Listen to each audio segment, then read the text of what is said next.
morning students, class 8 chapter 5 6. Now I am going to discuss about the Maternity Benefit Act 1961. A need was also felt to look after the welfare of women workers.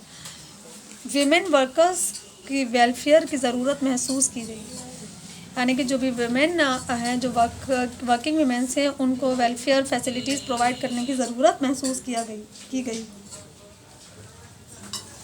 Consequently, Maternity Benefit Act 1961 was passed और 1961 में एक maternity benefit act pass किया गया to grant benefit to women workers employed in registered factories only. और इस act के मुताबिक उन औरतों को बेनिफिट दिया गया जो औरतें एक रजिस्टर्ड फैक्ट्री में काम करती हैं। द बेनिफिट कंसिस्ट, और उसमें क्या बेनिफिट में क्या क्या चीज़ें शामिल की गई। 12 week of paid holiday before and after child birth was made mandatory के 12 हफ्तों की छुट्टी दी जाएगी तनख्वाह के साथ। पेड हॉलीडे का मतलब होता है जिसमें छुट्टी तो दी जाती है औरत को, लेकिन उसके साथ में उससे उसकी तनख्वाह भी दी जाती है। ये 12 वीक जो पेड हॉलीडे है उसे या तो बच्चे की पैदाइश से पहले दी जाएंगी या उसके बाद में दी जाएंगी, जो मैंडेटरी हैं, ज़रूरी हैं। Any women worker who has work for minimum of 8 days, कोई भी औरत जो काम करती है अगर वो कम से कम 8 दिन काम कर चुकी है किसी फैक्ट्री में, तो एलिजिबल है to claim the benefit under the act by her employer. तो वो उसे ये अधिकार है कि वो इस एक्ट के अकॉर्डिंग जितने बेनिफिट्स उसको मिलने चाहिए वो उनके लिए क्लेम कर सके। एम्प्लॉयर से वो उसके लिए क्लेम कर सकती है।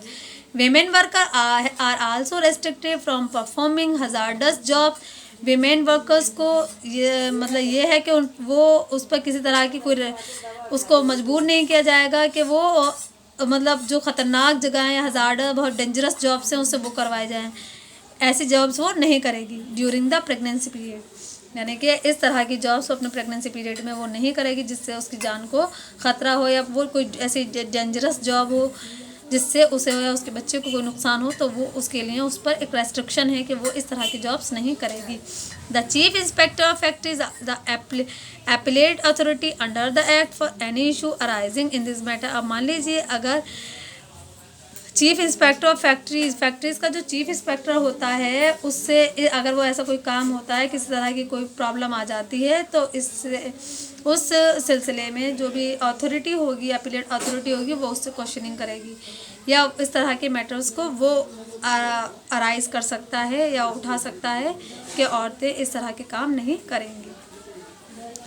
Wage Code 2019 in further attempt at improving the condition of laborers and to reform the labor laws, एक वेज एक्ट कोड बना 2019 में। उसमें ये था कि लेबरर्स की कंडीशन को इम्प्रूव किया जाए, लेबर लॉ को दोबारा से बनाया जाए। पार्लियामेंट ऑफ इंडिया पास, और इस एक्ट को भारत की संविधान ने 2019 अगस्त 2019 में पास किया। कोड ऑन वेजेस 2009, या इसको हम वेज एक्ट भी कहते हैं, which consolidate the provision for various laws into one code. इस कोड के अकॉर्डिंग 4 प्रोविजन प्रीवियस लॉज को बनाया गया एक कोड में, यानी कि एक कोड के अंदर 4 लॉज को रखा गया। द 4 लेबर लॉज, वो 4 लेबर लॉज कौन कौन से थे? Payment of wages act, minimum as wages act, payment of bonus act and equal remuneration act stand repealed after the enactment of the code. The code aim to make universal provision, और इस code के according veg code 2019 के according एक universal provision बनाया गया for minimum wages and the timely payment of wages to the workers in the country. और वो universal provision ये था कि पूरे देश में लोगों की एक मिनिमम वेज तनख्वाह क्या होगी और उसको कितने टाइम के अंदर उसका पेमेंट करता है। ऐसा नहीं कि 2-2 3-3 महीने तक एम्प्लॉयज़ को तनख्वाह नहीं दी जा रही है, ऐसा नहीं है, बल्कि एक पर्टिकुलर टाइम पीरियड के अंदर उसको उसकी तनख्वाह मिल जानी चाहिए। एक ऐसा यूनिवर्सल प्रोविज़न बनाया गया इस कोड के according. The regulation of wages through laws is one example where the needs of people manifest itself into legislation. The regulation of wages का जो रेगुलेशन है कानून की मदद से जो किया जाता है, तो उससे ये होता है कि लेजिस्लेचर ने कानून बना दिया है कि लोगों की नीड्स को देखते हुए और उसी के अकॉर्डिंग उनको वेजेस पे की जाती है।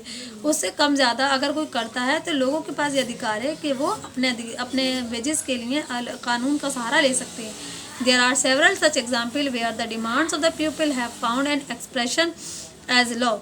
There are several such examples, बहुत सारी एग्जाम्पल्स है जिसमें हम ये देख सकते हैं कि लोगों की डिमांड्स के अकॉर्डिंग लॉज में किस तरह के चेंजेस आए हैं। The Bhopal gas tragedy of 1984, Bhopal में 1984 में एक गैस ट्रेजेडी हुई थी which resulted due to the leakage of a poisonous gas.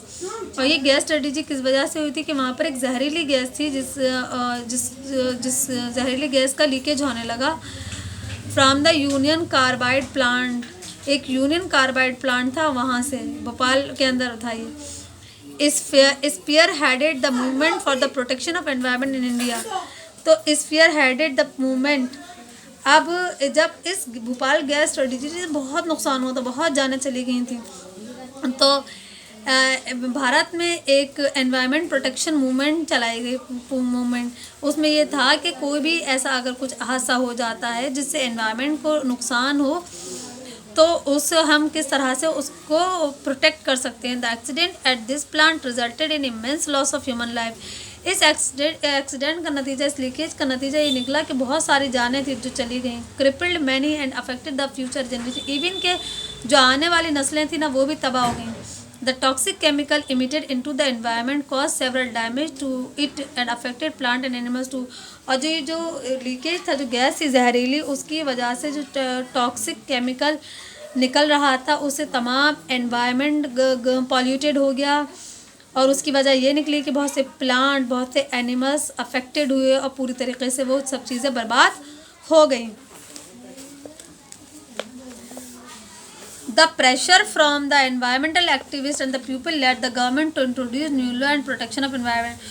और जब ये इतनी तबाही हुई तो जो हमारे एनवायरमेंटल एक्टिविस्ट हैं उन्होंने गवर्नमेंट पर एक प्रेशर बनाया कि गवर्नमेंट एक ऐसा कानून बनाया जिससे एनवायरनमेंट को बचाया जा सके।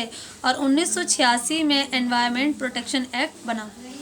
ये भोपाल गैस ट्रेजेडी के बाद ही बना था environment protection act. The act relate to the protection and improvement of human environment as well as the prevention of hazards to humans and other living creature. इस एक्ट में ये था कि हमें ह्यूमन एनवायरनमेंट को इम्प्रूव करना है, human environment को प्रोटेक्ट करना है। उसके साथ साथ हमें कोई भी लिविंग क्रिएचर, चाहे वो इंसान हो या अदर लिविंग क्रिएचर, चाहे प्लांट्स हैं चाहे एनिमल्स हैं, उनकी भी हिफाजत करनी है हज़ार्ड्स वगैरह से।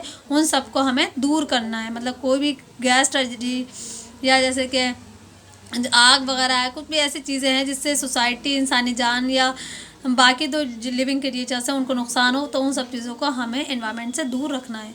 However just making the law does not mean that the task of people welfare has been achieve. Just making the law, तो इस कानून को बनाने के बाद ये नहीं कह सकते हम डज नॉट मीन कि task of people welfare has been achieve, कि हमारा जो मकसद है लोगों को वेलफेयर या वेलफेयर फैसिलिटीज़ पहुंचाना वो पूरा हो गया। कानून बनाना एक अलग चीज़ है, उस कानून का इम्प्लीमेंटेशन और उसको फॉलो करना एक अलग चीज़ है। हमारा टास्क कब पूरा होता है? टास्क जब पूरा होता है जब उस लॉ पर अमल किया जाता है, जब उस लॉ को इम्प्लीमेंट कम्प्लीटली कर लिया जाता है, जब उसको फॉलो किया जाता है, तब कहीं जाकर हमारा टास्क पूरा होता है। अगर कानून बनाने के बाद टास्क पूरा होने लगे तो हमें बाकी दूसरे ऑर्गन्स की ज़रूरत ही ना हो। It also require constant monitoring by the government authorities to ensure that the laws are upheld and enforced. It also require है, यानी कि जैसे मैंने अभी कहा कि कानून तो बना लिया लेकिन अब हमें ज़रूरत है गवर्नमेंट के दूसरे ऑर्गन्स की, अथॉरिटीज़ की, जो हमें इस बात की श्योरिटी दिलाएं कि इन कानूनों को एनफोर्स भी कराया जा रहा है और उनको फॉलो भी कराया जाए, तभी हमारा जो टास्क है कानून बनाने का वो पूरा हो सकता है। नेक्स्ट टॉपिक है हमारा laws and dissent. This topic I will discuss in next video. Thank you very much.